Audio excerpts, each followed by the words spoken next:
Would you welcome a very exciting young lady, Anne Margret. She is...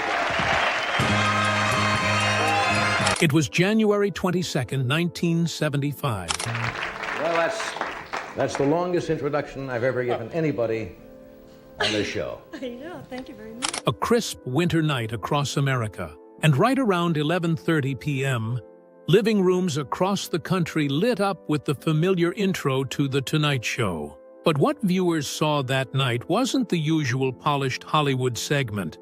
It was Anne Margret, brayless, radiant, fierce, owning the stage in a way that felt completely unrehearsed, because it was. This wasn't a rebellion. It wasn't planned. It was pure instinct, the Swedish soul behind the scandal. But to understand what really happened on that January night in 1975, you have to rewind, not to a Hollywood backlot or a rehearsal room, but to a tiny village just miles from the Arctic Circle. Valsjöbyn, Sweden. The population is approximately 150 people. That's it. No red carpets, no agents, just snow-draped forests, wooden homes, and the kind of silence you can hear. And that's where little Anne Margret Olsen first learned how to move, not just her body, but the world around her. In Valsjöbyn, life was about function, not flash. People didn't posture.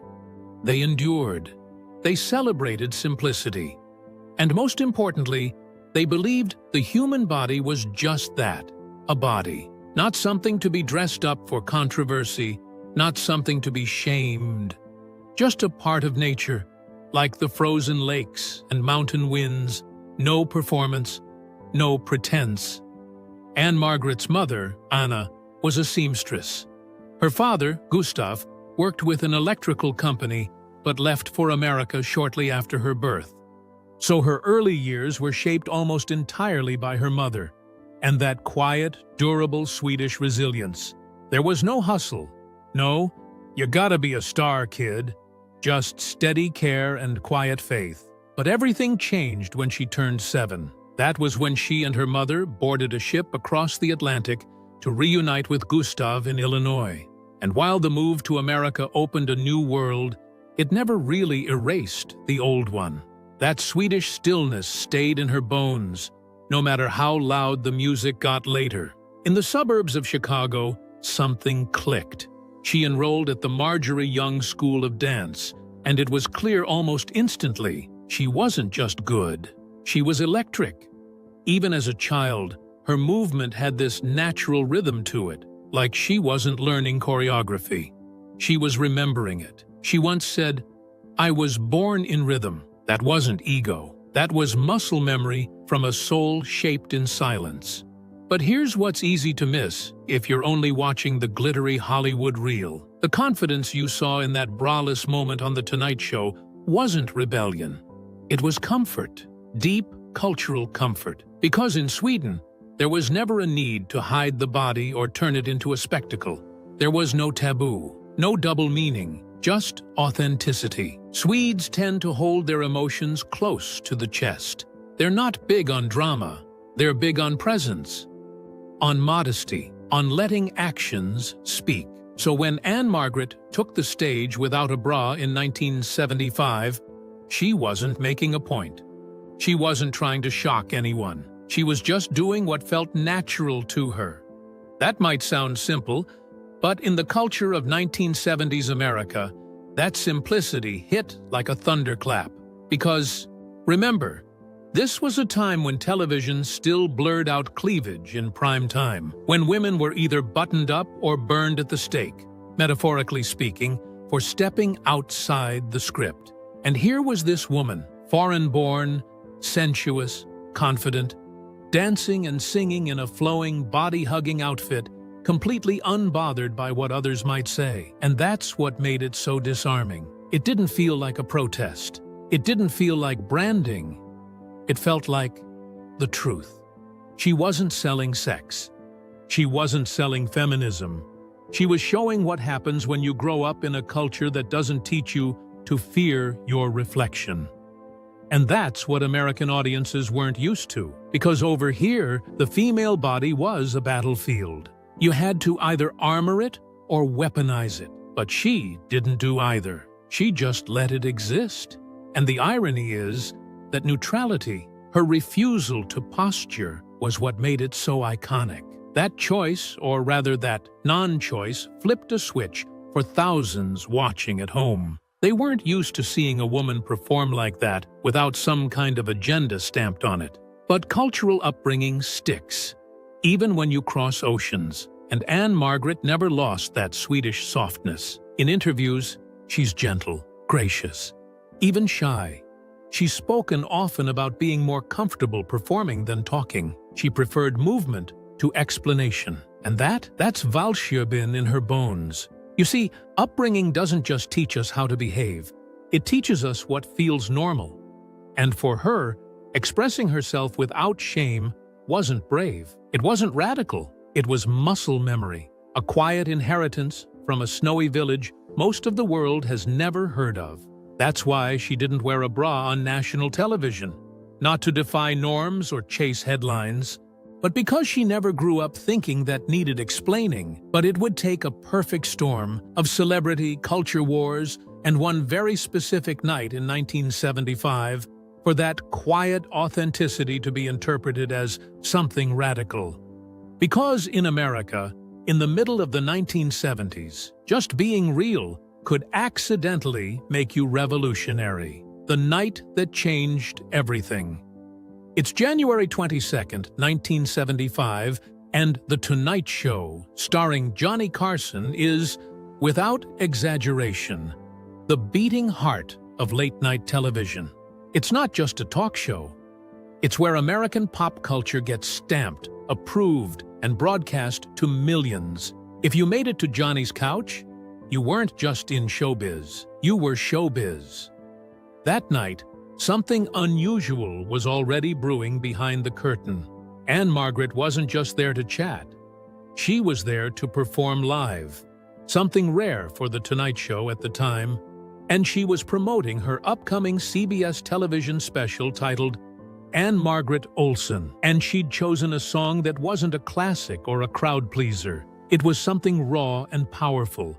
Kiki D's I've Got the Music in Me. This wasn't your typical late-night croon with a big band and soft lighting. It was charged. From the moment the opening beat hit, Anne Margret didn't just walk onto that stage, she exploded onto it. Now, let's talk about the outfit, because it's what rewired the room. She walked out in a flowing top that was loose, elegant, and unmistakably braless. But this wasn't wardrobe shock for the sake of scandal. It wasn't flashy, and it wasn't vulgar. It moved with her, and as she danced, you could see it. The fabric swaying, her body completely uninhibited. Not in a sexualized way, on a freeway.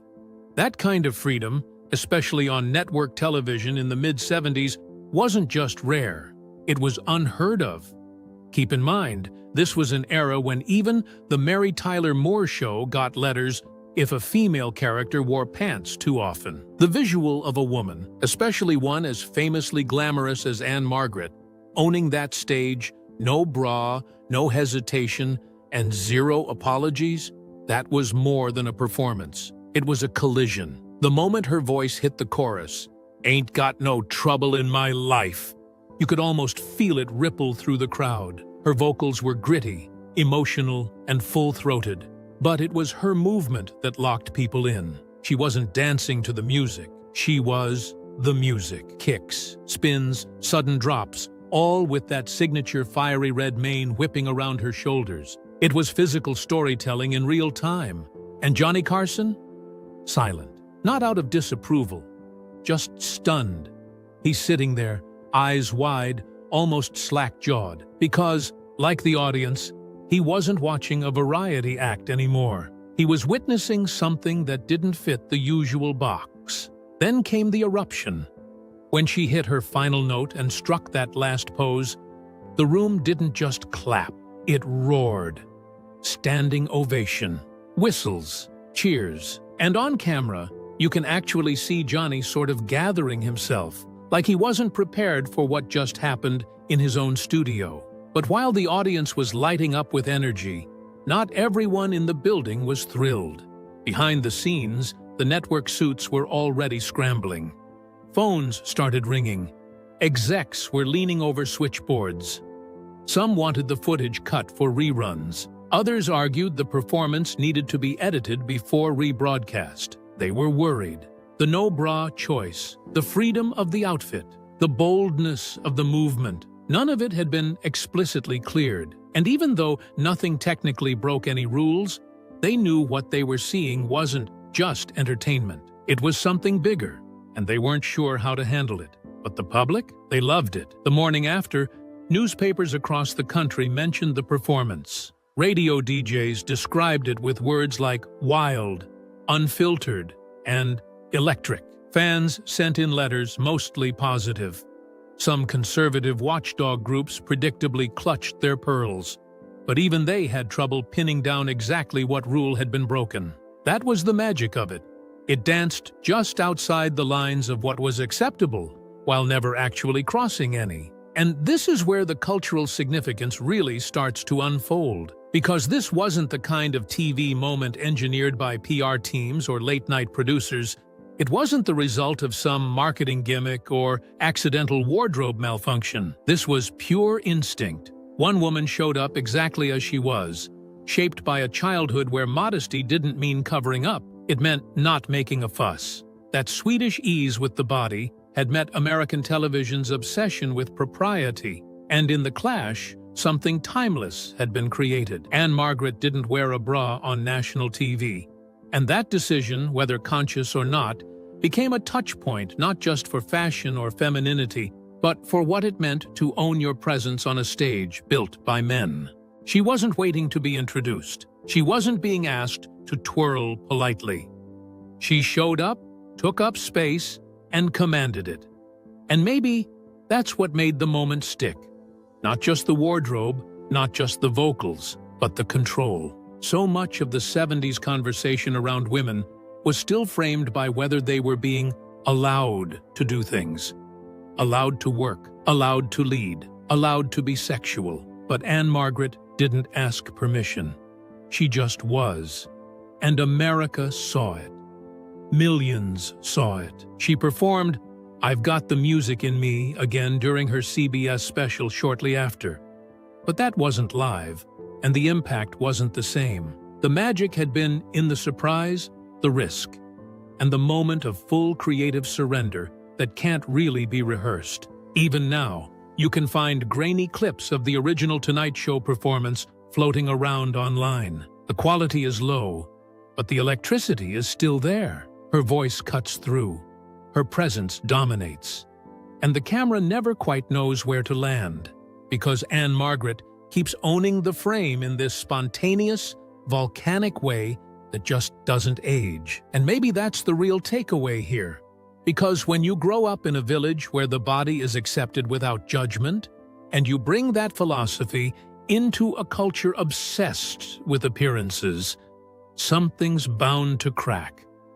Not in a destructive way, in a way that reveals a gap between what people expect and what's possible when someone chooses not to perform, but simply exists. That night wasn't just about a song or a dress. It was a moment where authenticity collided with spectacle, and authenticity won. But here's what's wild. This wasn't Anne Margret's first cultural flashpoint. That raw energy, the refusal to conform quietly, was part of a much larger pattern that had been playing out long before she walked onto Johnny Carson's stage. The accidental revolutionary. While other women were burning bras as political statements, Anne Margret was quietly living her truth. The night she appeared on The Tonight Show, braless wasn't part of some orchestrated feminist protest. There were no speeches, no slogans, and definitely no press release. But it happened smack in the middle of the 1970s, right when the second wave of feminism was swelling, and in that moment, whether she intended it or not, she became part of something much bigger. Across America, The feminist movement was taking aim at everything from job inequality to reproductive rights. And fashion. Yes, fashion was a battlefield. The bra, once seen as a symbol of modern womanhood, was now being rebranded as a tool of patriarchal oppression. Protesters at the Miss America pageant in 1968 famously tossed bras into a freedom trash can. And while no bras were literally set on fire, the media ran with the phrase, bra-burning feminists. But Anne Margret? She wasn't burning anything. She was performing, fully immersed in her art, unconcerned with whether her wardrobe met anyone's expectations. While the media framed bra refusal as rebellion, to her it was just normal, a byproduct of how she was raised. Swedish culture, especially in the post-war years, carried a radically different relationship to the body. In her memoir, Anne Margret talks about her childhood in Valsjöben, a tiny village near the Norwegian border. There, modesty wasn't about covering up. It was about humility. You didn't flaunt, but you also didn't obsess over hiding. Physicality was accepted, functional. So, when she later hit Hollywood and its endless expectations, heels this high, hair that big, bras padded and wired into compliance, she never truly internalized it. She played the part, sure, but it wasn't her core. That's why the night she walked on stage braless didn't feel like a political act. To her, it was simply the most natural way to move, to breathe, and to perform. And ironically, that uncalculated choice, one that came from intuition, not ideology, is exactly why it landed like a firecracker in the American living room. Roger Ebert captured this contradiction perfectly years later.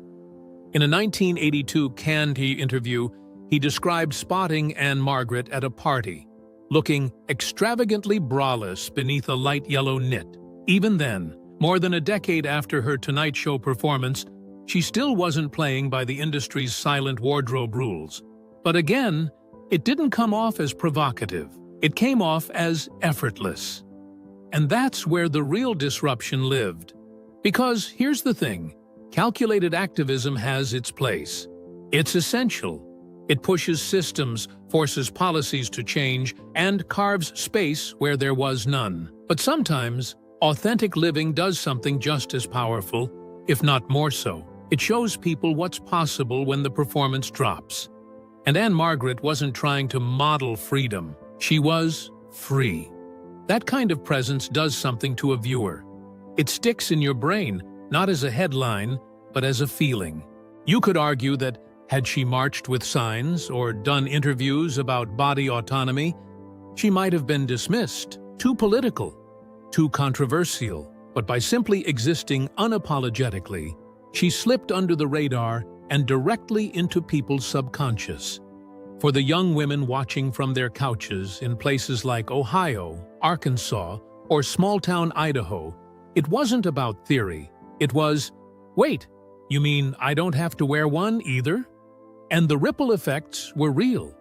In the mid to late 1970s, bralessness went from taboo to trending. Designers like Halston and Diane von Furstenberg embraced slinkier silhouettes. Fashion spreads in Vogue featured plunging necklines and sheer fabrics, with no underwire in sight. The Vogue retrospective on 70s style even calls it the decade when the body became part of the outfit, not just hidden beneath it. Some of that shift came from the streets, sure, but a big part of it came from the screen. Anne Margret didn't start the no-bra movement, but she fed it without trying. Because viewers didn't just see a woman without a bra, they saw a woman without hesitation. Someone who looked like she wasn't concerned about how she'd be perceived. Someone who moved like she had nothing to prove. Her memoir makes that clear. She writes about the constant tug-of-war between the roles she was cast in, bombshell, muse, love interest, and the woman she actually was, a motorcycle rider, a stage-shaking performer, a woman who once broke several ribs in a fall during a live Vegas show, returned to the stage like it was nothing. She was soft-spoken off camera, but volcanic on it. She didn't want to be boxed in. And when producers tried to contain her or direct her toward safer roles, she simply found new ones. So, when people today rewatch that Tonight Show performance, or scroll across a grainy clip on social media late at night, it doesn't just read as cool or nostalgic. It reads as honest. It feels less like a planned moment and more like a rare glimpse into someone who hadn't been taught to apologize for existing. That's what makes it so magnetic. In an era where so many acts of self-expression are monetized, branded, and strategically rolled out for maximum clicks, there's something subversive about someone who just does what feels right. And maybe that's why Anne Margret didn't get dragged into the culture wars of her day. She wasn't shouting, she wasn't posing, she was just being. That made her unpredictable. And in Hollywood, unpredictable women are dangerous, but also unforgettable. So, what drove this woman to remain so authentically herself in an industry built on artificial personas? How did she hold on to that core of quiet defiance, even when the world demanded she polish herself into a product? The real Anne Margret, behind the image. And that's the thing about Anne Margret not wearing a bra on national TV. It wasn't rebellion for rebellion's sake. It wasn't a calculated stunt. It was something quieter and weirder for the time: honesty. And when you trace that honesty back to its source, it leads you to the real Anne Margret, far from the glitz of Vegas lights or the velvet chairs of late-night talk shows. Because here's the real twist. That braless performance? It wasn't an outlier. It was the surface shimmer of a much deeper current, the psychology of a woman who learned, early on, to move through life in rhythm with herself, not with the crowd. You start to see it in her memoir. She talks about how she was raised in Sweden, specifically in Valsjöbyn, a tiny village so cold and isolated that emotional expression had to be functional. Stoicism wasn't a philosophy there, it was survival. Her family didn't do theatrics. They did strength, silence, and hard work. And when they immigrated to the United States in the late 1940s, Anne Margret brought that Swedish steadiness with her. But she also absorbed something else: the electricity of American ambition. That fusion shaped her core. When she trained as a dancer under David Winter, her body became her first language, not in a sexualized way, but in a disciplined, expressive, almost sacred way. Movement wasn't about being seen, it was about being felt. She once said in an interview that dance allowed her to feel most honest because it didn't rely on words. Her comfort in her body wasn't about flaunting it, it was about owning it. And that night on The Tonight Show, when she spun and leapt across the stage in that silk ensemble, braless and completely unself-conscious, she wasn't trying to be provocative. She was just in motion, fully in her element. But the press didn't get that.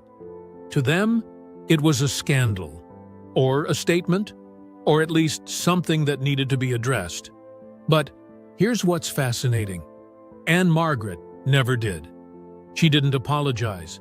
She didn't defend. She didn't even comment. Not once. The closest she ever came to addressing it was in her book, where she wrote, "I always tried to be true to myself." If that made people uncomfortable, I couldn't help that. That was her code. Authenticity over optics. Always. And maybe the most grounded part of her truth was how she lived off stage. This is the woman who married Roger Smith in 1967 and stayed with him until his death nearly 5 decades later.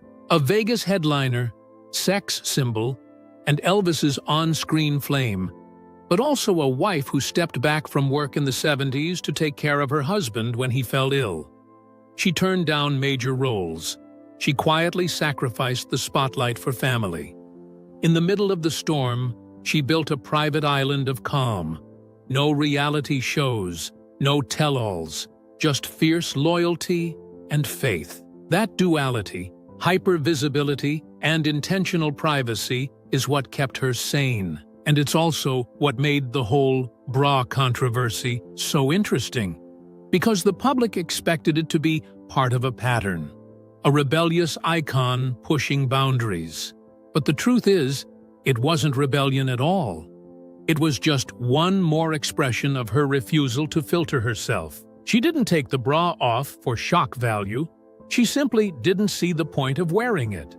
And she never thought she needed to explain why. And that's where her psychology becomes fascinating, because most public figures, especially women in the spotlight, build personas to protect themselves.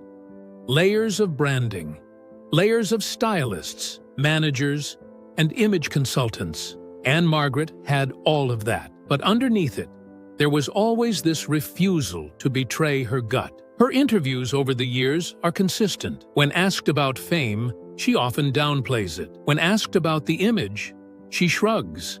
She's more interested in motorcycles and grandchildren than red carpets. In one interview with Charlie Rose, she said she never chased celebrity. "I just wanted to perform," she said. "That's all I ever wanted." And that clarity is rare, especially in the 1960s and 70s, when sex symbols were expected to play characters both on screen and off. But Anne Margret never let her image control her. She once said, "The image of being a sex symbol is a bit embarrassing if you believe it, but if you don't believe it, then it's okay." And that's the key. She never drank her own Kool-Aid. Even when she played alongside Elvis in Viva Las Vegas, and yes, they had a real romance, she never let the mythology swallow her. The tabloids were relentless. Fans speculated. And while Elvis couldn't walk the line between myth and reality, Anne Margret did. After their split, she never exploited it. She never sold stories. In fact, she defended his memory for years, saying she'd loved him deeply, but it was never going to work. Their lives were on different tracks. The reason she could survive all of it, the fame, the gossip, the expectations, is because she never gave up her internal compass. Her dance background gave her discipline. Her Swedish roots gave her quiet resilience. Her marriage gave her anchoring. So when she walked onto national TV in January of 1975 and danced without a bra, it wasn't a statement. It was just her. At ease, in flow, unfiltered, and honestly, that might be the most revolutionary part. Because in a culture obsessed with labeling every action, branding it, monetizing it, spinning it into content, her refusal to explain herself was quietly radical. It forced people to confront the idea that not everything women do with their bodies is political or sexual. Sometimes it's just human. Even decades later, Anne Margret kept that same energy. Whether it was performing in a biker jacket at age 71 or reflecting on her career in that AARP interview, she stayed grounded. She never played the aging sex symbol card, never courted scandal. She just kept showing up as herself, quietly reminding everyone that authenticity ages better than fame. And maybe that's why the Tonight Show moment sticks. Not because it was salacious, but because it was real. A flash of unfiltered self in a world built on performance. And when millions of viewers watched it live, they didn't just see a woman dancing without a bra.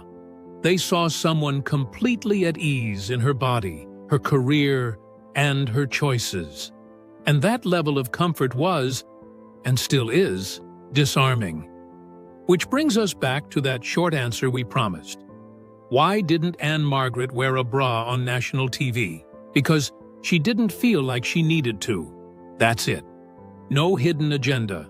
No PR move. Just instinct. Which, in hindsight, might be the most powerful answer of all. But now, here's the bigger question, the one that doesn't get asked nearly enough. What happens when a single moment of unapologetic authenticity hits the cultural bloodstream? What kind of ripple effect does it create in an industry built on illusion? The legacy of authentic expression. And the ripple effect? It didn't stop when the Tonight Show credits rolled. That moment, Anne Margret, completely herself on national television, became something bigger than late-night entertainment. It became a reference point, a symbol, One of those rare pop culture moments that slips past the censors and lands straight in the bloodstream of culture. And it quietly rewired what authenticity could look like for women on screen. Suddenly, the rules weren't so rigid. Actresses started showing up with more edge, more freedom. Not copying her, but responding to a shift. The industry saw Anne Margret dancing braless and thought, wait, is that allowed now? Once that crack appeared, others widened it. Television in the late 70s began loosening its grip. You had Stevie Nicks, Tina Turner, and even a young Dolly Parton embracing feminine expression that didn't fit the male-approved mold. What Anne Margret did wasn't overtly political, but that's what made it hit harder. It wasn't packaged as rebellion, it just was. Sometimes, just existing outside the script is more powerful than rewriting it. She gave body positivity a blueprint before we had a name for it. No hashtags, no campaigns.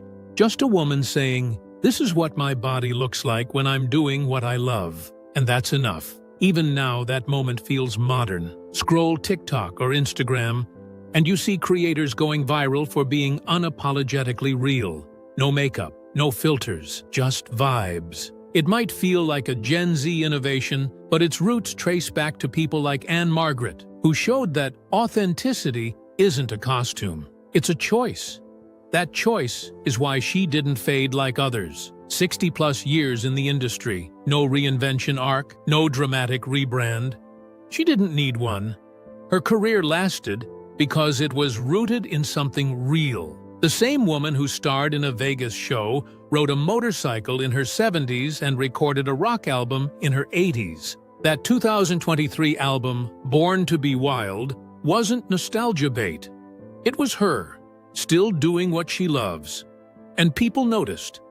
At 84, she was back in headlines, not for scandal, but for showing up as herself. The Today Show called it joyful. People magazine called her timeless. But the real flex? She never stopped being Anne Margret. She didn't wear a bra on national TV. And here's why. She didn't need to. More importantly, she didn't want to. And she trusted that was reason enough. Sometimes the most radical thing you can do is simply be yourself. And maybe that's the real reason it mattered. Anne Margret didn't wear a bra on national TV, and it wasn't for shock or rebellion. It was her saying, "This is mine," her body, her voice, her moment. And even now, it challenges us to ask, what do we censor because we're afraid?